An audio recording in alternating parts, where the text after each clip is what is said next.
মার্কিন president Donald Trump সামাজিক মাধ্যমে একটি কটূক্তিপূর্ণ বার্তায় ইরানের বিদ্যুৎ কেন্দ্র ও সেতুতে আক্রমণের হুমকি দেন। বার্তায় ব্যবহৃত ভাষা ও ধর্মীয় উল্লেখ বিশ্বের অনেক দেশকে হতবাক করে দিয়েছে। আইন ও আন্তর্জাতিক মানবিক বিধি অনুযায়ী এটি যুদ্ধ অপরাধের পর্যায়ে পড়তে পারে।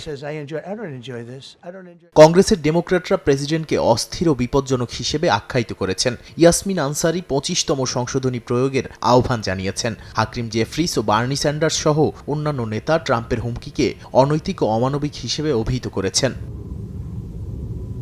সিনেটর অ্যালিসা স্লটকিন উল্লেখ করে বলেন, বেসামরিক নাগরিক লক্ষ্যবস্তু হলে তা আন্তর্জাতিক আইনের লঙ্ঘন। যুক্তরাষ্ট্র ইসরায়েলের হামলায় এরই মধ্যে স্কুল, বিশ্ববিদ্যালয়, চিকিৎসা কেন্দ্র ও আবাসিক ভবন ক্ষতিগ্রস্ত হয়েছে। আইনের দৃষ্টিকোণ থেকে সামরিক কর্মকর্তাদের যুদ্ধাপরাধে অংশ নিতে নির্দেশ দেওয়া যায় না।